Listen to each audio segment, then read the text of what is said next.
नमस्कार छात्रों, आज मौसी पाठ के आगे के विषय के बारे में जानकारी प्राप्त करेंगे। कल मौसी पाठ का आधा जानकारी प्राप्त किया है। मौसी पाठ के द्वारा छात्र निस्वार्थ मनोभाव, निस्वार्थ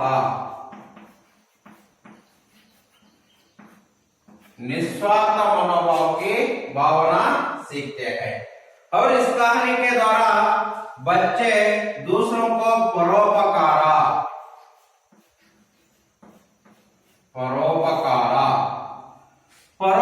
का मतलब दूसरों को उपकार करना, उपकार का मतलब उपयोग अथवा ಇನ್ನೊಬ್ಬರಿಗೆ ಸಹಾಯವನ್ನ ಮಾಡುವಂತದ್ದು। और उसके साथ बड़े बुजुर्गों को, बड़े का मतलब हमसे बड़े लोगों को, या बुजुर्ग का मतलब वृद्धावस्था में होने वाला व्यक्तियों को, ಹಾಗಂದ್ರೆ ದೊಡ್ಡವರಿಗೆ ಮತ್ತೆ ಹಿರಿಯರಿಗೆ ಏನನ್ನ ಮಾಡಬೇಕು, ಸಹಾಯವನ್ನ ಮಾಡಬೇಕು। ಅಸಹಾಯಕೋ ಲೋಗೋ ಸಹयोग करना, ಹಾಗಂದ್ರೆ ಅಸಹಾಯಕರಿಗೆ ನಾವೇನನ್ನ ಮಾಡಬೇಕು, ಸಹಾಯವನ್ನ ಮಾಡುವಂತದ್ದು। ऐसा करना चाहिए, ಈ ರೀತಿಯಾಗಿ ಮಾಡಬೇಕು। दूसरों को मदद करना चाहिए, ಇನ್ನೊಬ್ಬರಿಗೆ ಏನ್ ಮಾಡಬೇಕು, ನಾವು ಸಹಾಯವನ್ನ ಮಾಡಬೇಕು ಅನ್ನುವಂಥದ್ದು इस पाठ के द्वारा सीखते हैं। इस पाठ के द्वारा छात्र सीखते हैं। मौसी का मतलब मैं कल बताया गया था, मौसी का मतलब चिक्कम्मा।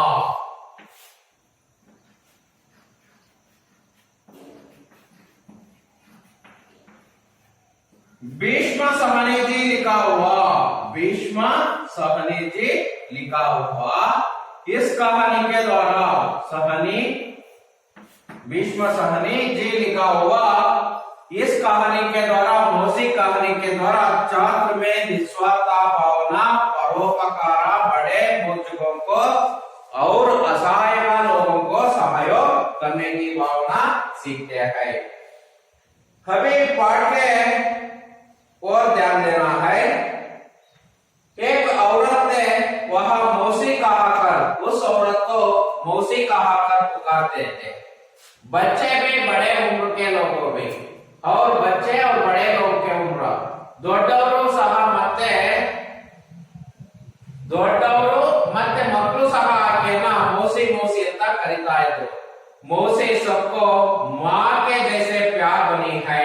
आ ಚಿಕ್ಕಮ್ಮ ಎಲ್ಲರಿಗೂ ತಾಯಿಯ ಪ್ರೀತಿಯನ್ನ ಕೊಡ್ತಾ ಇದ್ದು, सबके सुख दुख के समय के साथ देती थी। ಎಲ್ಲರೂ ಸುಖ ದುಃಖದ ಸಮಯದಲ್ಲಿ ಎಲ್ಲರ ಜೊತೆಲಿ ಭಾಗ लेती थी, ಭಾಗವಹಿಸ್ತಾ ಇದ್ದು। इसी कारण से सभी बच्चे भी और बड़े लोग भी उसको मौसी कहकर पुकार करते थे। बच्चों के लिए वह सेवा की मूर्ति थी, आके मಕ್ಕಳಿಗೋಸ್ಕರ ಸೇವೆಯ ಮೂರ್ತಿಯೂ ಸಹ ಆಗಿತ್ತು। प्रतिदिन दोपहर होते ही, हर दिन दोपहर होते ही मौसी स्कूल के फाटक पर पहुंचा जाती थी और छुट्टी की घंटी बजाते हुए बच्चे भागते हुए बाहर निकलते थे, मौसी के कंधों पर बस्ते डालते थे। ನೋಡಿ, ಮಧ್ಯಾಹ್ನ ಆಗ್ತಿದ್ದಕ್ಕಲೆ ಆಚೂ ಸಹ ಶಾಲೆಯ ಅಂಗಳಕ್ಕೆ ಹೋಗಿ ತಲುಪ್ತಾ ಇದ್ದು, ಆಗ ಎಲ್ಲ ಮಕ್ಕಳು ಓಡಿ ಬಂದು ಆ ಮೌಸಿಯ ಸುತ್ತಾಡ್ಕೊಳ್ತಾ ಇದ್ರು।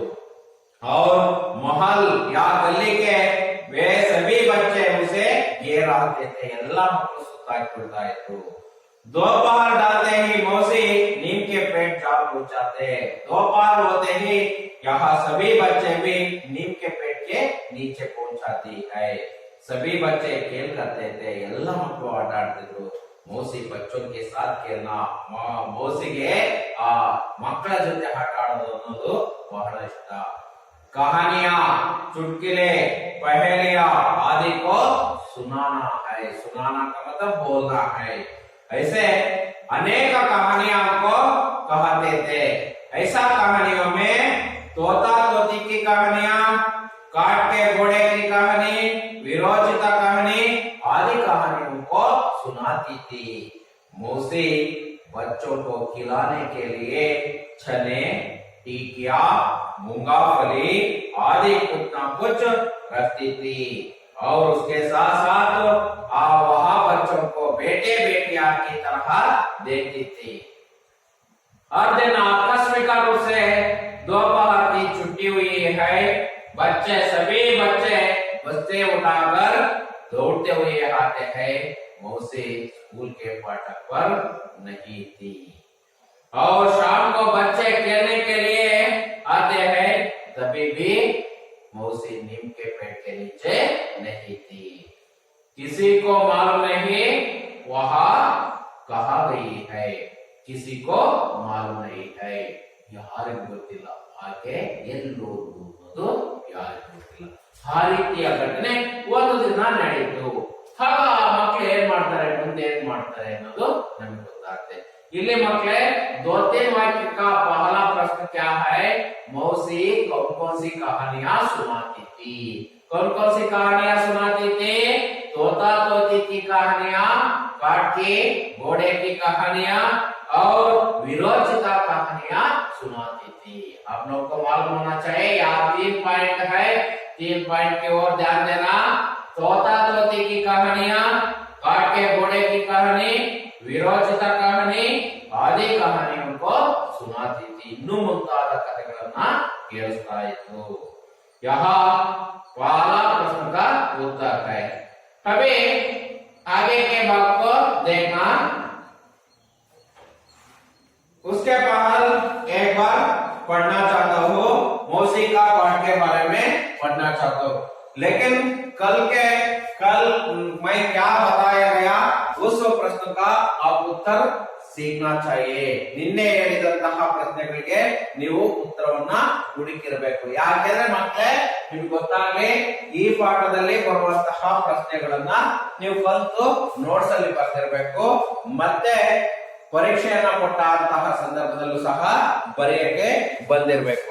ಹಾಗಾಗಿ ಮಕ್ಕಳೇ ನೀವು ಅವುಗಳ ಕಡೆನೂ ಸಹ ಗಮನ ಕೊಡಬೇಕು। 1 ಅಂಕದವು 2 ಅಂಕದವು ಇರ್ತವೆ, ಅಂತಹವುಗಳನ್ನು ಸಹ ಗಮನವನ್ನ ನೀವು ಕೊಡಬೇಕು। 1 ಅಂಕದ ಪ್ರಶ್ನೆ ಯಾವುವು, 2 ಅಂಕದ ಪ್ರಶ್ನೆಗಳು ಯಾವುವು ಅನ್ನುವಂಥದ್ದು ಸಹ ನೀವು ಗಮನವನ್ನ ಕೊಡಬೇಕು। ಹಾಗಾಗಿ ಗಮನವನ್ನ ಕೊಟ್ಟು ನೀವು ಕಲಿಬೇಕು।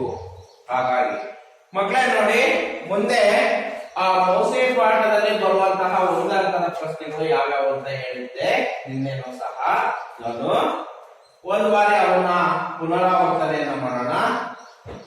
ಮಾಗೆ ಜೈಸೆ ಪ್ಯಾರ್ ಕೌಂತಿ, ತಾಯಿಯ ರೀತಿಯಲ್ಲಿ ಪ್ರೀತಿಯನ್ನ ಕೊಟ್ಟಂತವ್ರು ಯಾರಂದ್ರೆ ಮೌಸಿ। मौसी सभी को किस समय में साथ देती थी? मौसी ಯಾವ ಸಮಯದಲ್ಲಿ ಎಲ್ಲರಿಗೂ ತನ್ನ ಏನನ್ನ ಕೊಡ್ತಾ ಇದ್ರು, ಭಾಗವಹಿಸ್ತಿದ್ರು ಸುಖ ದುಃಖ में। दोपहर होने पर मौसी कहाँ पहुंचा जाती है? ಮಧ್ಯಾಹ್ನ ಆಗ್ತಿದ್ದಕ್ಕಲೇ ಮೌಸಿ ಎಲ್ಲಿಗೆ ತಲುಪ್ತಾ ಇತ್ತು? मौसी बच्चों, ಅದಕ್ಕೆ ಉತ್ತರ दोपहर होते पर ही मौसी स्कूल के फाटक पर पहुंचा जाती थी। मौसी बच्चों को क्या क्या खिलाती है? मौसी ಮಕ್ಕಳಿಗೆ ಏನನ್ನ ತಿನ್ನಿಸ್ತಾ ಇತ್ತು? चने, टिकिया, मूंगफली। मौसी के बिना सारा माहौल कैसा लगती थी? मौसी ಇಲ್ಲದೆ ಇಡೀ ಗಲ್ಲಿನೇ ಏನಾಗ್ತಿತ್ತು? ಸುನ್ಸುನಾಗ್ತಿ है, ಖಾಲಿ ಖಾಲಿ ನಿಶ್ಶಬ್ದ ಅನಿಸ್ತಾ ಇತ್ತು। ಇವೆಲ್ಲ ಮಕ್ಕಳೇ 1 ಅಂಕದ ಪ್ರಶ್ನೆಗಳು। 2 ಅಂಕದಲ್ಲಿ 1 ಬಂದಿತ್ತು। ನಾನು ಅದರ ಜೊತೆಯಲ್ಲಿ ವಿಲೋಮ ಶಬ್ದನು ಸಹ ನಿನ್ನೆ ಹೇಳ್ಕೊಟ್ಟಿದ್ದೆ, ಹೌದಲ್ವಾ? ಯಾವ್ಯಾವ ಅಂತ ನೋಡಿ, ಒಂದು ಉದಾಹರಣೆ ಕೊಟ್ಟಿದ್ರು, ಬಾಹರ್, ಅಂದರ್, ಹಾಗೆ ಗಲತ್, ಸಹಿ, ಈ ರೀತಿಯ ಉದಾಹರಣೆಗಳನ್ನ ಕೊಟ್ಟಿದ್ರು। ಇನ್ನೂ ಕೆಲವಷ್ಟು ಉದಾಹರಣೆಗಳಿದ್ದು, ಆ ಉದಾಹರಣೆಗಳನ್ನ ನೀವು ಮಾಡಿ ಬನ್ನಿ ಅಂತ ಹೇಳಿದ್ದೆ। ನೀವೆಲ್ಲ ಮಾಡಿರ್ತೀರ ಅಂತ ನಾನು ಅಂದ್ಕೊಂಡಿರ್ತೀನಿ। ಹಾಗಾಗಿ ಇನ್ನ ಮುಂದುವರೆದ ಭಾಗವನ್ನ ನಾವು ನೋಡೋಣ। ಹಾಗಾದ್ರೆ ಅದರ ಆದರ್ಶ ವಾಚನವನ್ನ ಮಾಡೋಣ।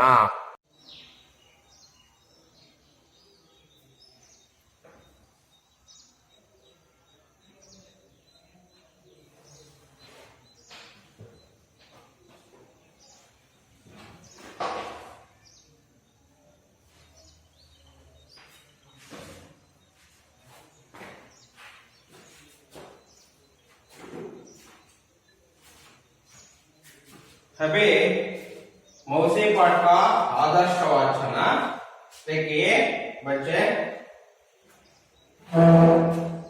कई दिन बिता गई पर मौसी का कुछ पता नहीं चला। उसके बिना सारा महल सुना सुना लगता था। एक दिन बच्चे मौसी की कोच में घूम रहे थे, तभी एक मकान के अंदर से ऊंची ऊंची आवाज सुनाई दी। हमने देखा तो नहीं ले रखा है मौसी, 20 दिन से तुम यहाँ हो, अब तुम किसी दूसरे के घर चली जाओ। मौसी का नाम सुनकर बच्चे टिटाकार खड़े हो गए। बंद दरवाजे की दरार में से जगाकर देखा तो मौसी एक खाट पर लेटी थी। उसके बाद उलझे हुए और चेहरा सूख हुआ था। मौसी को ऐसी स्थिति में देखकर बच्चों को बहुत दुख हुआ और गुस्सा आया। दूसरे दिन बच्चे हॉकी मैच खेलकर लौट रहे थे तो रास्ते में फूल के पास मौसी बैठी नजर आई। उसके पास एक छोटी सी गठरी और लाठी भी थी। मौसी को देखकर सब उसे घेर कर प्रश्न पूछने लगे। तो इतने दिन कहाँ थी मौसी, यहाँ क्यों बैठी हो? एक ने पूछा। मैं यहाँ से जा रही हूँ बेटा, कहते हुए मौसी की आंखें भर आई।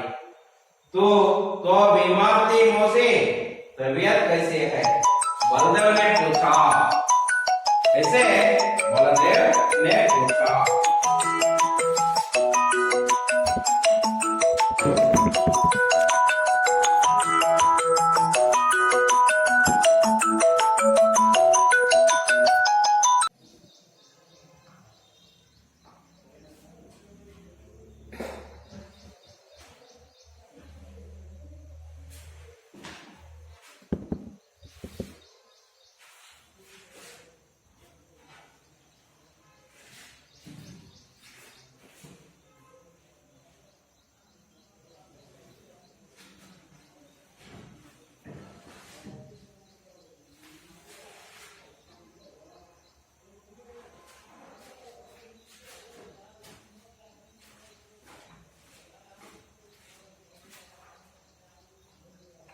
बलदेव ने पूछा, बेटा मैं ठीक हो गई हूँ, अपना गांव जा रही हूँ, हम तुझे कहीं नहीं जाने देंगे मौसी।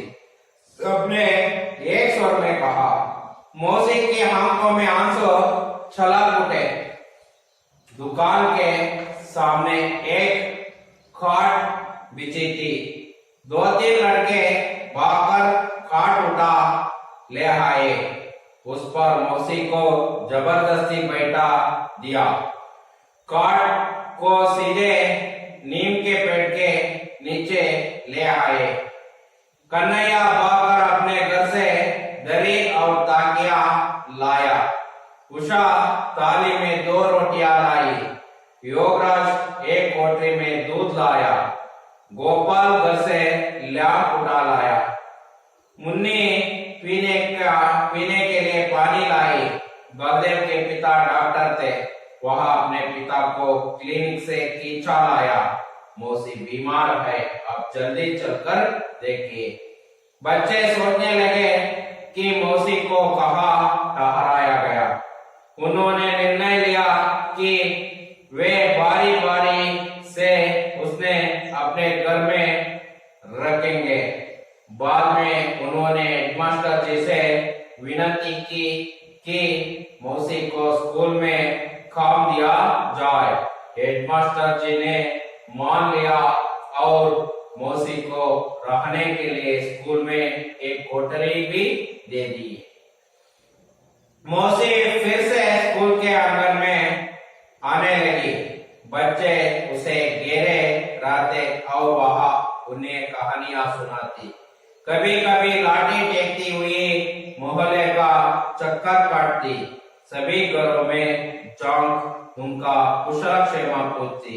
सांझ डाले अपनी कोठरी में चली आती और चैन की सांस लेती।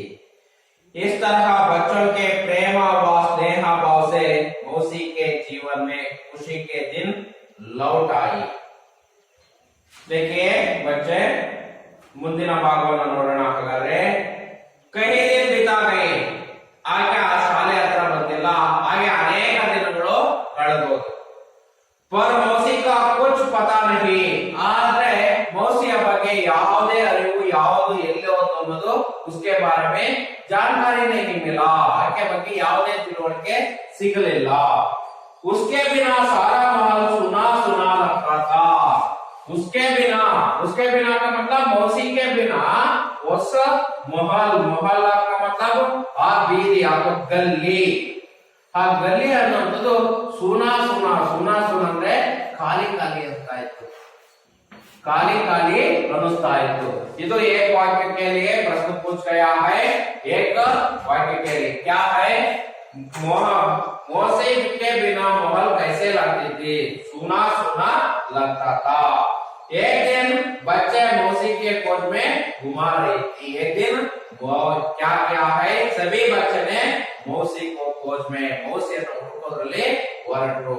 तभी एक मकान के अंदर से ऊंची ऊंची आवाज सुनाई थी।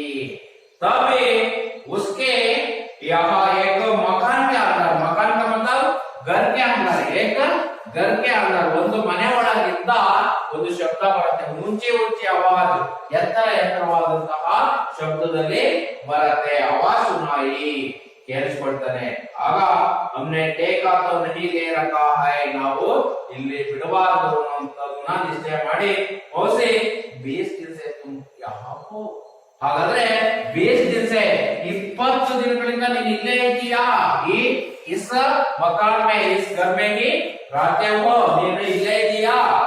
अब तुम किसी दूसरे के घर चले जाओ, ನೀನು ಇನ್ಯಾವ ಮನೆಗೂ ಹೋಗಿಲ್ಲ, ಹಾಗಾದ್ರೆ ನಾವು ಈಗ ಬೇರೆ ಮನೆಗೆ ಕರ್ಕೊಂಡು ಹೋಗೋಣ ಅಂತ ಅಂದ್ಕೊಂಡ್ರೆ ಎಲ್ಲ ಮಕ್ಕಳು।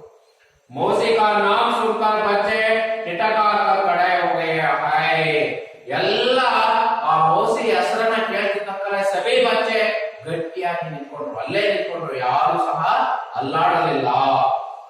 ಬಂದ ದರ್ವಾಜಾ ಕಿ ದರಾರ್ में से झका कर देखा है, ಏನಾಯ್ತು ಅಂದ್ರೆ ಬಂದ ದರ್ವಾಜಾ मतलब ಬಾಗಿಲು, ಆ ಬಂದಾಗಿರುವಂತಹ ಬಾಗಿಲನ್ನ ಏನ್ ಮಾಡ್ತಾರೆ ಅಂದ್ರೆ ತೆರೆದು ಬಿಟ್ಟು ಏನ್ ಮಾಡ್ತಾರೆ, ಬಂದ ದರ್ವಾಜೆ ಬಾಗಿಲು ತೆರೆದಿರುವಂತಹ ಬಂದಾಗಿರುವಂತಹ ಬಾಗಿಲಲ್ಲೇ ಏನ್ ಮಾಡ್ತಾರೆ, ದರಾರ ಮೇ ವಸ್ತಿಲರ ಮೇಲೆನೆ ಏನ್ ಮಾಡ್ತಾರೆ ಅಂದ್ರೆ झुका कर देखा है। झुका कर का मतलब सिर वाकर, ಹಾಗಾದ್ರೆ ತಲೆಯನ್ನು ಬಗ್ಗೆ ಸಿರ್ झुकाकर ಅಂದ್ರೆ ತಲೆ ಬಗ್ಗಿಸಿ ನೋಡ್ತಾರೆ।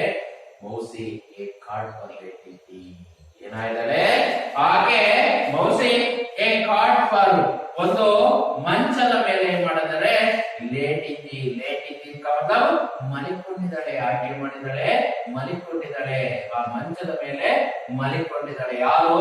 ಮೌಸಿ ಮಂಚದ ಮೇಲೆ ಮಲಿಕೊಂಡಿದ್ದಾಳೆ। मकान के अंदर मौसी मंच पर लेटी थी।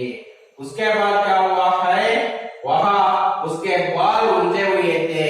आके ಬಹಳಷ್ಟು ದಿನಗಳಾಯ್ತಲ್ಲ, उसके बाल का मतलब ಕೂದಲು, ಆಕೆ ಕೂದಲುಗಳೇನಾಯ್ತು, ಉಲ್ಜೆ ಹುಯಿತೆ, ಎಲ್ಲ ಚದರಿ ಚಲ್ಲಂ ಪಿಲಿ ಆಗಿತ್ತು। ಹಾಗಂದ್ರೆ ಏನಾಯ್ತು, ಎಲ್ಲ ಕೂದಲೆಲ್ಲ ಚದರಿತ್ತು, ಆ ಕೂದಲೆಲ್ಲ ಕೆದರಿತ್ತು। ಆಗ ಚಹರೆ ಸೂಕ್ ಗೈತಿ, ಅಷ್ಟೇ ಅಲ್ಲ, ಚಹರೆ का मतलब ಮುಖ, ಆಕೆ ಮುಖ ಏನಾಗಿತ್ತಂದ್ರೆ ಸೂಕ್ का मतलब ಒಣಗಿ ಹೋಗಿತ್ತು। ಸೂಕ್ ಒಣಗಿರುವುದು, ಆ ಸೂಕ್ ಅಂದ್ರೆ ಒಣಗಿ ಹೋಗಿತ್ತು, ಆಕೆಯ ಮುಖ ಎಲ್ಲ ಒಣಗಿ ಹೋಗಿತ್ತು, ಆ ರೀತಿಯಾಗಿ ಆಗಿತ್ತು, ಒಣಗಿ ಹೋಗಿತ್ತು। ಉಸ್ಕಾ ಚಹರೆ ಸೂಕ್ ಗೈತಿ, ಅಷ್ಟೇ ಅಲ್ಲ, ಮೌಸಿ की ऐसी स्थिति को देखकर ಆ ಮೌಸಿಯ ಇಂತಹ ಸ್ಥಿತಿಯನ್ನು ನೋಡ್ಬಿಟ್ಟು ಬಚ್ಚೋ ಕೋ ಬಹುತ್ ದುಃಖ ಹುआ है, ಆ ಮಕ್ಕಳಿಗೆ ಏನಾಯ್ತು, ಬಹಳ ದುಃಖವಾಯಿತು. ಗುಸ್ಸಾ ಆಯಾ, ಅಷ್ಟೇ ಅಲ್ಲ ಕೋಪನು ಬಂತು, ಒಂದ್ ಕಡೆ ಸಿಟ್ಟು ಆಯ್ತು, ಆಮೇಲೆ ದುಃಖನೂ ಆಯ್ತು ಆ ಮಕ್ಕಳಿಗೆ. दूसरे दिन बच्चे हॉकी मैच खेलकर लौट रहे थे, ಮರುದಿನ ಏನ್ ಮಾಡ್ತಿದ್ರು ಅಂದ್ರೆ ಮಕ್ಕಳು ಹಾಕಿ ಮ್ಯಾಚ್ ಅನ್ನ ಆಡ್ಕೊಂಡ್ಬಿಟ್ಟು ಹಿಂತಿರುಗಿ ಬರ್ತಾ ಇದ್ರು.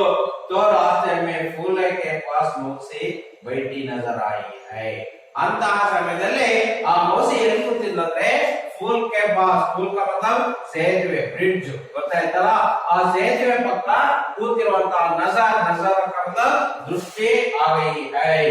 ಅಷ್ಟೇ ಅಲ್ಲ, उसके साथ साथ दृष्टि बनता, आगा उसके पास एक छोटी सी गठरी और लाठी भी थी.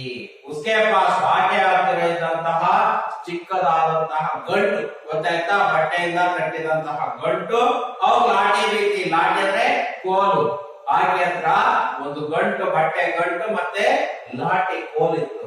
मौसी को देखकर सब उसे घेर कर प्रश्न पूछने लगी है. मौसी को देखकर, मौसी को देखने के तुरंत बच्चे, सभी बच्चे प्रश्न पूछने के लिए तैयार हो गया. ಪ್ರಶ್ನೆಯನ್ನು ಕೇಳೋದಕ್ಕೆ ತಯಾರಾದ್ರು, ಒಬ್ಬೊಬ್ಬರೇ ಒಂದೊಂದು ಪ್ರಶ್ನೆಯನ್ನ ಕೇಳೋದಕ್ಕೆ ತಯಾರಾದ್ರು. ಏನಂತ ಪ್ರಶ್ನೆ ಕೇಳ್ತಾರೆ ನೋಡೋಣ ಮಕ್ಕಳೇ.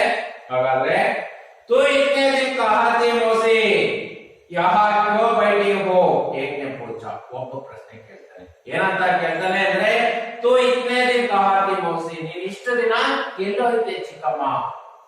ಅಷ್ಟೇ ಅಲ್ಲ, यहाँ क्यों बैठी हो, ನೀನು ಇಲ್ಲಿ ಯಾಕೆ ಕೂತ್ಕೊಂಡಿದ್ಯಾ, ಹಾಗಾದ್ರೆ ನೀನು ಇಲ್ಲಿ ಯಾಕೆ ಕೂತ್ಕೊಂಡಿದ್ಯಾ ಅಂತ ಒಬ್ಬನೇ ಪ್ರಶ್ನೆ ಕೇಳ್ದ.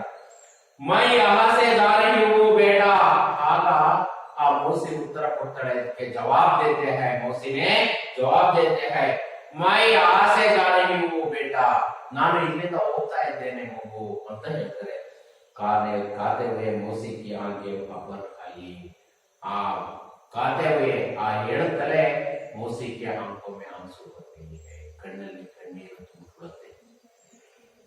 तू तो बीमार थी मौसी, तबीयत कैसी है, बलते में पूछा. ಆಗ ಬಲದೇವನನ್ನು ಒಬ್ಬ ಪ್ರಶ್ನೆ ಕೇಳ್ತಾನೆ, तू तो बीमार थे, ನೀನು ಹಾಗಾದ್ರೆ ಅನಾರೋಗ್ಯವಾದ, अतः आपका तबीयत खराब हो गया है, तबीयत कैसी है, निना स्वास्थ्य कैसा है, निना आरोग्य ಹೇಗಿದೆ ಅಂತ ಬಲದೇವನೇ पूछा. बेटा मैं ठीक हो गई हूँ, ನಾನು ಚೆನ್ನಾಗಿದ್ದೇನೆ ಮಗನೇ. अपना गांव जा रही हूँ, ನಾನು ನನ್ನ ಮನೆಗೆ ಹೋಗ್ತಾ ಇದ್ದೇನೆ, ಹಳ್ಳಿಗೆ. गांव मतलब ಹಳ್ಳಿ, ನನ್ನ ಹಳ್ಳಿಗೆ ಹೋಗ್ತಾ ಇದ್ದೇನೆ. हम तुझे कहीं नहीं जाने देंगे मौसी, सबने एक स्वर में कहा. आगे ಎಲ್ಲ सभी बच्चे मिलाकर कहते हैं, मैं कहीं नहीं जाने देंगे मौसी, ನಾವು ನಿನ್ನನ್ನು ಎಲ್ಲಿಗೂ ಹೋಗೋದಕ್ಕೆ ಬಿಡೋದಿಲ್ಲ ಚಿಕ್ಕಮ್ಮ ಅಂತ ಹೇಳ್ತಾರೆ ಎಲ್ಲ ಮಕ್ಕಳು. मौसी की आंखों में आंसू छलक पड़ी है. इस बात को सुनकर मौसी के आंखों में आंसू आ गई है. मौसी ಕಣ್ಣಲ್ಲಿ ಕಣ್ಣೀರು ಬರುತ್ತೆ, ಆ ಮಕ್ಕಳ ಪ್ರೀತಿ, ವಾತ್ಸಲ್ಯ, ಮಮತೆಯನ್ನು ನೋಡ್ಬಿಟ್ಟು ಆಕೆಯ ಕಣ್ಣಲ್ಲಿ ಕಣ್ಣೀರು ಬರುತ್ತೆ. उसके बाद दुकान के सामने एक खाट बिछी थी. ಅಲ್ಲಿ ಒಂದು ಅಂಗಡಿ ಇರುತ್ತೆ, ಆ दुकान के सामने एक खाट, ಒಂದು ಮಂಚ ಇರುತ್ತೆ. दो तीन लड़के भागकर खाट उठा ले आई. ಎರಡು ಮೂರು ಮಕ್ಕಳು ಏನ್ ಮಾಡ್ತಾರೆ ಅಂದ್ರೆ ಓಡಿ ಹೋಗ್ಬಿಟ್ಟು ಆ खाट ಅನ್ನ ಎತ್ಕೊಂಡು ಬರ್ತಾರೆ. ಅದಾದ್ಮೇಲೆ उस पर मौसी को जबरदस्त बैठा दिया. ಆಗ ಆ ಮಕ್ಕಳು ಎಲ್ಲಾ ಸೇರ್ಕೊಂಡು ಆ ಮೌಸಿಯನ್ನ ಒತ್ತಾಯ ಪೂರ್ವಕವಾಗಿ, ಜಬರ್ದಸ್ತಿ ಅಂದ್ರೆ ಒತ್ತಾಯ ಪೂರ್ವಕವಾಗಿ ಅದರ ಮೇಲೆ ಕೂರಿಸ್ತಾರೆ. ಕಾಟ್ ಕೋ ಸೀದೆ नीम के पेड़ के नीचे ले आई. ಆ ಕಾಟನ್ನ ಎತ್ಕೊಂಡು ಎಲ್ಲಿ ಬರ್ತಾರೆ ಅಂದ್ರೆ ಸೀದಾ ಬೇವಿನ ಮರದ ಕೆಳಗಡೆ ತೆಗೆದುಕೊಂಡು ಬರ್ತಾರೆ. ಆಗ ಕನ್ನಯ್ಯ ಬಾಕರ್, ಕನ್ನಯ್ಯ ಎಂಬುವಂತಹ ಒಬ್ಬ ಬಾಲಕ, ಒಬ್ಬ ಹುಡುಗ, ಅವನು ಓಡಿ ಹೋಗ್ಬಿಟ್ಟು अपने घर से दरी और ताकिया लाई है. ಅವನು ಮನೆಗೆ ಓಡಿ ಹೋಗಿ ಏನ್ ತಗೊಂಡ್ಬರ್ತಾನೆ ಮಕ್ಕಳೇ, ದರಿ और ताकिया. दरी का मतलब दरी और ताकिया ಅಂದ್ರೆ ಓದಿಕೊಳ್ಳುವಂತಹ ಮತ್ತು ಹಾಸಿಗೆಯನ್ನ ತೆಗೆದುಕೊಳ್ತಾನೆ. ಗೊತ್ತಾಯ್ತು, ತೆಗೆದುಕೊಂಡು ಬರ್ತಾನೆ, ಹಾಸಿಗೆ ಮತ್ತೆ ಹೊದಿಕೆಯನ್ನ ತೆಗೆದುಕೊಂಡು ಬರ್ತಾನೆ. उषा थाली में दो रोटियां लाई है. उषा, ಆ ಉಷಾ ಅನ್ನೋದು ಏನ್ ಮಾಡ್ತಾರೆ ಅಂದ್ರೆ ತಾಲಿಮೆ, ತಾಲಿ ಅಂದ್ರೆ ತಟ್ಟೆಯಲ್ಲಿ ಏನು 2 ರೊಟ್ಟಿಗಳನ್ನು ತಗೊಂಡ್ಬರ್ತಾರೆ. ಹಾಗಾದ್ರೆ ಏನೇನು ಕನ್ನಯ್ಯ ಅಂತ ಬಂದ ನಿಮ್ಗೆ ಮಕ್ಕಳಿಗೆ ಗೊತ್ತಾಗ್ಲಿ. ಕನ್ನಯ್ಯ, ಬಾಕರ್, दरी और ताकिया. ಅದೇ ರೀತಿ ಉಷಾ ಅಂತ ಬಂದು ಮಕ್ಕಳೇ ಉಷಾ 2 रोटियां, थाली में 2 रोटियां. ನೆಕ್ಸ್ಟ್ ಇನ್ಯಾರೇನಂತಂದ್ರೆ ನೋಡೋಣ. ಹಾಗಾದ್ರೆ ಮತ್ತೆ ಅದಾದ ಮೇಲೆ ಯೋಗರಾಜ್ के कोठरी में दूध आया. ಯೋಗರಾಜ್ ನಮ್ಮ ಕಡೆ ಏನ್ ಮಾಡ್ತಾರೆ ಅಂದ್ರೆ ಓಡೆ ಹೋಗಿ ಅವನು ಒಂದು ಲೋಟದಲ್ಲಿ ದೂದ್ ಲಾಯ, ದೂದ್ ಅಂದ್ರೆ ಹಾಲನ್ನು ತೆಗೆದುಕೊಂಡು ಬಂದ. ನೆಕ್ಸ್ಟ್ ಗೋಪಾಲ ಗಸೆ ಲ್ಯಾಂಪ್ ಲಾಯ. ಆ ಗೋಪಾಲ ಅನ್ನುವಂತಾನೆ ಏನು ಓಡೆ ಹೋಗ್ತಾ ಬರ್ತಾನೆ, ಗೋಪಾಲ ಗಸೆ ಲ್ಯಾಂಪ್ ಅನ್ನ ತೆಗೆದುಕೊಂಡು ಬರ್ತಾನೆ. ಮನೆಯಿಂದ ಲ್ಯಾಂಪ್ ಅನ್ನ ತೆಗೆದುಕೊಂಡು ಬರ್ತಾನೆ.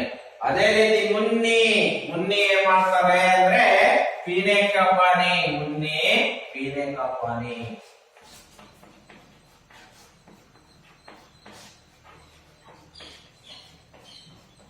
ಪಾನಿ ಲಾಯಿ, ಅವನು ಕುಡಿಯೋ ನೀರನ್ನ ತೆಗೆದುಕೊಂಡು ಬರ್ತಾರೆ.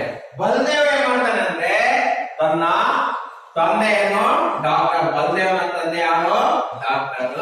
ಹಾಗಾಗಿ ಡಾಕ್ಟರ್ನ ಅವರ ತಂದೆಯನ್ನ ಕ್ಲಿನಿಕ್ ಹೋಗಿ ಕರ್ಕೊಂಡು ಬರ್ತಾನೆ. ಗೊತ್ತಾಯ್ತಾ ನೋಡೋದಕ್ಕೆ. ಹಾಗಾಗಿ ಎಲ್ಲ ನೋಡಿ ಮಕ್ಕಳೇ, ಎಲ್ಲಾ ಮಕ್ಕಳು ಒಂದೊಂದು ಕೆಲಸವನ್ನ ಮಾಡಿ. ಹಾಗಾಗಿ ಬಲದೇವ ಪಿತಾ ಡಾಕ್ಟರ್ ತೆ, ಬಲದೇವನ ತಂದೆ ಏನಂತ ಕೇಳಬಹುದು, ಡಾಕ್ಟರ್ ತೆ. वह अपने पिता को क्लिनिक से खींचा लाई. ಅವನೇನ್ ಮಾಡ್ದ, ತನ್ನ ತಂದೆಯನ್ನ ಕ್ಲಿನಿಕ್ ನಿಂದ ಕರ್ಕೊಂಡು ಬಂದ. खींचा लाई. मौसी बीमार है. मौसी ಚಿಕ್ಕಮ್ಮ ಏನಾಗಿದೆ, बीमार, तबीयत खराब हो गई है या स्वास्थ्य खराब हो गई है. ಹಾಗಾಗಿ आप जल्दी चलकर देखिए, ನೀವು ಬೇಗ ಬಂದು ನೋಡಿ ಅಂತ ಬಲದೇವ ಹೇಳ್ತಾರೆ. ನೋಡಿ 6 ಮಕ್ಕಳಿದ್ರು 6 ಒಂದೊಂದೊಂದೊಂದ ಸೇವೆಯನ್ನು ಮಾಡ್ತಾರೆ. ಕನ್ನಯ್ಯ ಏನ್ ಮಾಡ್ತಾರೆ, ಕನ್ನಯ್ಯ ದರಿ ಅವ್ರ ತಾಕಿಯ. ಉಷಾ ಏನ್ ಮಾಡ್ತಾಳೆ, ತಾಲಿ ಮೇ 2 ರೋಟಿಯಾ. ಅದಾದ್ಮೇಲೆ ಯೋಗರಾಜ್ ಏನ್ ಮಾಡ್ತಾರೆ ಅಂದ್ರೆ ದೂಧನ್ನ ತೆಗೆದುಕೊಂಡು ಬರ್ತಾರೆ. ಗೋಪಾಲ್ ಏನ್ ಮಾಡ್ತಾನೆ, ಲ್ಯಾಪ್ ಅನ್ನ ತೆಗೆದುಕೊಂಡು ಬರ್ತಾರೆ. ಮುನ್ನಿ ಏನ್ ಮಾಡ್ತಾನೆ, ಮುನ್ನಿನೂ ಸಹ ಪಾನಿ ಕಾ ಏನೋ ಪೀನೆ ಕಾ ಪಾನಿಯನ್ನ ತೆಗೆದುಕೊಂಡು ಬರ್ತಾರೆ. ಅದೇ ರೀತಿ ಬಲದೇವ ಏನ್ ಮಾಡ್ತಾನೆ, ಬಲದೇವ ಸಹ ತನ್ನ ತಂದೆ ಡಾಕ್ಟರ್ ಆದಂತಹ ಕಾರಣದಿಂದ ಕ್ಲಿನಿಕ್ ಹೋಗಿ ಬೇಗ ಕರ್ಕೊಂಡು ಬರ್ತಾನೆ. ಹಾಗಾಗಿ ಎಲ್ಲರೂ ಒಂದೊಂದು ಸೇವೆಯನ್ನ ಮಾಡ್ತಾ ಹೋಗ್ತಾರೆ ಮಕ್ಕಳೇ. ಅದಾದ್ಮೇಲೆ ಏನಾಯ್ತು, ಬಚ್ಚೆ ಸೋಚೆ ಲಗಿ, ಮಕ್ಕಳು ಯೋಚನೆಯನ್ನ ಮಾಡಿ कि मौसी को बाहर ठहराया गया. ಹಾಗಾಗಿ ಮೌಸಿಯನ್ನು ಎಲ್ಲಿ ಉಳಿಸೋಣ, ಎಲ್ಲಿ ಆಕೆಯನ್ನ ಉಳಿಯೋದಕ್ಕೆ ವ್ಯವಸ್ಥೆಯನ್ನ ಮಾಡೋಣ. उन्होंने निर्णय लिया, ಅವರೆಲ್ಲರೂ ಸೇರ್ಕೊಂಡು ನಿರ್ಣಯವನ್ನು ಮಾಡ್ತಾರೆ कि वे बारी बारी से इसे अपने घर में रखेंगे. ಸರ್ತಿ ಮೇಲೆ, ಸರ್ತಿ ಅಂದ್ರೆ ಇವತ್ತು ಇವ್ರ ಮನೆಯಲ್ಲಿ ಇಟ್ಕೊಳ್ಳೋದು, ನಾಳೆ ಇನ್ನೊಬ್ಬರ ಮನೆಯಲ್ಲಿ ಇಟ್ಕೊಳ್ಳೋದು. ಆ ರೀತಿಯಾಗಿ ಸರ್ತಿಯನ್ನ ಮಾಡೋಣ ಅಥವಾ ಬಾರಿಯನ್ನ ಮಾಡ್ಕೊಳ್ಳೋಣ ಅಂತ ಅನ್ಕೋತಾರೆ. बाद में उन्होंने हेडमास्टर जी से विनंती किया. ಅದಾದ ಮೇಲೆ ಏನ್ ಮಾಡ್ತಾರೆ, ಹೆಡ್ಮಾಸ್ಟರ್ ಹತ್ರ ಎಲ್ಲಾ ಮಕ್ಕಳು ಹೋಗಿ ವಿನಂತಿಯನ್ನ ಮಾಡ್ಕೊಳ್ತಾರೆ. कि ಅಂದ್ರೆ ಮೌಸಿ को स्कूल में काम लिया जाए. ಮೌಸಿ ಚಿಕ್ಕಮ್ಮನ ಶಾಲೆಯಲ್ಲೇ ಒಂದು ಕೆಲಸವನ್ನು ಕೊಡಿಸ್ಬಿಟ್ಟು ಹೆಡ್ಮಾಸ್ಟರ್ ಜಿನೇ ಮಾನ್ ಲಿಯಾ, ಹೆಡ್ಮಾಸ್ಟರ್ ಇದಕ್ಕೆ ಒಪ್ಪಿಕೊಳ್ತಾರೆ. और मौसी को रहने के लिए स्कूल में एक कोठरी भी दे दी. ಅಷ್ಟೇ ಅಲ್ಲ, ಆ ಚಿಕ್ಕಮ್ಮ ಇರೋದಕ್ಕೆ ಏನ್ ಮಾಡೋಣ, ಈ ಶಾಲೆಯಲ್ಲಿ ಒಂದು ಕೊಠಡಿಯನ್ನು ಕೊಡ್ಲಿ ಅಂತ ಕೇಳ್ಕೊಳ್ತಾರೆ. ಆಗ ಹೆಡ್ಮಾಸ್ಟರ್ ಕೊಟ್ಬಿಟ್ಟು ಹಾಗೆ ಶಾಲೆಯಲ್ಲಿ ಕೆಲಸನೂ ಕೊಡ್ತಾರೆ. ಮತ್ತೆ ಅದ್ರ ಜೊತೆಯಲ್ಲಿ ಇರೋದಕ್ಕೆ ಒಂದು ಕೊಠಡಿಯನ್ನು ಸಹ ಕೊಡ್ತಾರೆ. मौसी फिर से स्कूल के आंगन में आने लगी है. ಮತ್ತೆ ಶಾಲೆ ಅಂಗಳಕ್ಕೆ ಬರೋಕೆ ಮೊದಲಿನ ರೀತಿಯಲ್ಲಿ बच्चे उसे घेर आते हैं और वह उन्हें कहानियां सुनाती है. ಮಕ್ಕಳು ಆಕೆಯನ್ನ ಬರ್ತಾ ಬರ್ತಿದ್ದಕ್ಲೆ ಬೇರಾತೆ घूमते रहते हैं ಸುತ್ತಾಡ್ತಾ ಇದ್ರು ಅವ್ರು ಸುತ್ತಲೂ ಸುತ್ತಾಡ್ತಾ ಇದ್ರು ಅವ್ರ ಕಹಾನಿಯ ಸುನಾತಿ है ಯಾಕೆ ಕಥೆಗಳನ್ನ ಹೇಳ್ತಾ ಇದ್ದಾರೆ ಎಲ್ಲಾ ಮಕ್ಕಳು कभी कभी लाठी टेकती हुई महल का चक्कर लाटती है काटती है ಒಂದೊಂದು ಬಾರಿ ಆಕೆ ಆ ಕೋಲನ್ನ ಇಟ್ಕೊಂಡೆ ಏನೋ ಬೀದಿಯನ್ನ ಸುತ್ತಾಡ್ತಾ ಇದ್ರು ಚಕ್ಕರ್ ಚಕ್ಕರ್ का मतलब घूमना सभी घरों में जांच और उनका कुशलक्षेम पूछते हैं ಎಲ್ಲರ ಮನೆಯಲ್ಲೂ ಸಹಾಯ ಮಾಡ್ತಾ ಇದ್ದು ಬಗ್ಗೆ ನೋಡ್ತಾ ಇದ್ದು ಅಷ್ಟೇ ಅಲ್ಲ ಕುಶಲಕ್ಷೇಮವನ್ನ ಕೇಳ್ತಾ ಇದ್ದು सांझ डाले अपनी कोठरी में चली है ಸಂಜೆ ಆಗ್ತಕ್ಕಂತ ತನ್ನ ಕೊಠಡಿಗೆ ಹೋಗ್ತಾ ಇದ್ದು और चैन की सांस ली ನಿಟ್ಟುಸಿರನ್ನ ಬಿಡುವ ರೀತಿಯಲ್ಲಿ ಹಾಗಾದ್ರೆ ಉಸಿರನ್ನ ತೆಗೆದುಕೊಳ್ಳೋ ಹಾಗಾದ್ರೆ ವಿಶ್ರಾಂತಿ ಜೀವನವನ್ನ ಆರಾಮಾಗಿ ಜೀವನವನ್ನ ಮಾಡ್ತಾ ಇದ್ದು इस तरह बच्चों के प्रेम व स्नेह भाव से मौसी के जीवन में खुशी के दिन लौट आए हैं इस तरह ಈ ರೀತಿಯಾಗಿ ಮಕ್ಕಳ ಪ್ರೀತಿ ಸ್ನೇಹ ಮತ್ತು ಭಾವತ್ವದಿಂದ ಏನಾಯ್ತು ಮೌಸಿಯ ಜೀವನದಲ್ಲಿ ಏನಾಯ್ತು ಒಂದು ಖುಷಿ ಕಾ ದಿನ ಆ ಗಯಿ ಹೈ ಆಕೆಯ ಜೀವನದಲ್ಲಿ ಮತ್ತೆ ಅಂತ ದಿನಗಳು ಬಂದು ಖುಷಿಯ ದಿನಗಳು ಒಂದು ಕಿಸ್ಕೆ ಕಾರಣ ಸೇ बच्चों के कारण से ಗೊತ್ತಾಯ್ತಾ ಮಕ್ಕಳ ಕಾರಣದಿಂದ ಮತ್ತೆ ಖುಷಿಯ ದಿನಗಳು ಬಂದು ಅದೇ ರೀತಿ ಮೌಸಿನೂ ಸಹ ಆ ಮಕ್ಕಳನ್ನ ತನ್ನ ಮಕ್ಕಳ ರೀತಿಯಲ್ಲಿ ನೋಡ್ಕೊಳ್ತಾ ಇತ್ತು ಅನ್ನೋದು ಈ ಪಾಠದಿಂದ ಕಲಿತೀವಿ ಹಾಗಾದ್ರೆ ಮಕ್ಕಳೇ ಇದರಿಂದ ಬರುವಂತ ಪ್ರಶ್ನೆಗಳು ನೋಡೋಣ मौसी के बिना सारा महल कैसा लगता था मौसी ಇಲ್ಲದೆ ಇಡೀ महल बीती ಏನಿಸ್ತಾ ಇತ್ತು सुना सुना लगता था उसके बाद दूसरा प्रश्न क्या है लड़के भागकर क्यों उठा लाई है क्या उठा लाई है ಹುಡುಗರೆಲ್ಲ ಓಡಿ ಹೋಗಿ ಏನನ್ನ ತಾಂಬಂದ್ರು ಏನೋ भागकर लड़के उठाकर भागकर खाट उठा लाई है खाट मंचवನ್ನ ತೆಗೆದುಕೊಂಡು ಬಂದ್ರು बच्चों ने हेडमास्टर से क्या विनंती की ಮಕ್ಕಳು हेडमास्टर ಹತ್ರ ಏನಂತ ವಿನಂತಿಯನ್ನ ಮಾಡ್ಕೊಂತಾರೆ ಕೈಗೆನ ಇಟ್ಕೊಳ್ಳೋದಕ್ಕೆ हेडमास्टर ಹತ್ರ ಏನಂತ ವಿನಂತಿ ಮಾಡ್ಕೊಂಡ್ರೆ मौसी को स्कूल में काम दिया जाए ಶಾಲೆಯಲ್ಲಿ ಆಕೆಗೆ ಕೆಲಸವನ್ನು ಕೊಡಿ ಅಂತ ವಿನಂತಿಯನ್ನ ಮಾಡಿಕೊಟ್ರು ಅದಾದ್ಮೇಲೆ मौसी के जीवन में कैसे दिन लौट आए हैं मौसिಯ ಜೀವನದಲ್ಲಿ ಎಂತ ದಿನಗಳು ಮತ್ತೆ ಹಿಂತಿರುಗಿ ಬಂದೋ ಖುಷಿ के दिन लौट आए हैं ಖುಷಿಯ ದಿನಗಳು ಮತ್ತೆ ಹಿಂತಿರುಗಿ ಬಂದು ಅದಾದ್ಮೇಲೆ ಮಕ್ಕಳೇ ನೋಡಿ दो-तीन वाक्य के और बच्चे मौसी को कहां ढूंढते हैं ಮಕ್ಕಳು ಮೌಸಿಯನ್ನ ಎಲ್ಲೆಲ್ಲಿ ಹುಡುಕಿದ್ರು ಗೊತ್ತಾಯ್ತಾ ಎಲ್ಲೆಲ್ಲಿ ಹುಡುಕ್ತಾರೆ ಅಂತ एक घर में दूसरे घर में और नीम के पेड़ के नीचे स्कूल की फाटक पर ढूंढते हैं कभी भी यादरिल्ला मौसी नहीं था मकान के अंदर से बच्चों को कैसी आवाज सुनाई दिया मकान के अंदर आके ಮನೆಯ ಒಳಗಡೆಯಿಂದ ಯಾವ ಶಬ್ದ ಕೇಳಿಸ್ತಾ ಇತ್ತು हमने टेका तो नहीं ले रखा मौसी 20 दिन से तुम यहाँ हो अब तुम किसी दूसरे के घर चले जाओ बच्चों को क्यों गुस्सा आया है ಮಕ್ಕಳಿಗೆ ಯಾಕೆ ಸಿಟ್ಟು ಬಂತು ಮಕ್ಕಳಿಗೆ ಯಾಕೆ ಅಂದ್ರೆ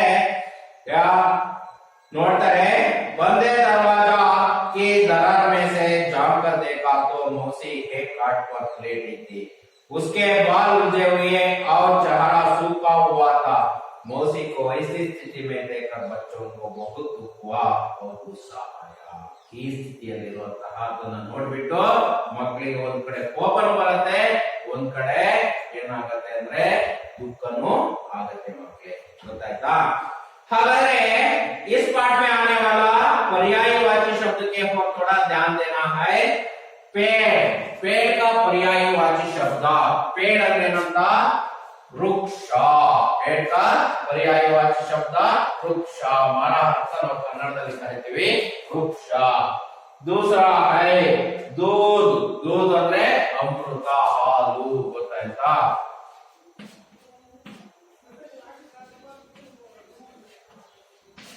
नेक्स्ट तीसरा है क्या है पानी जल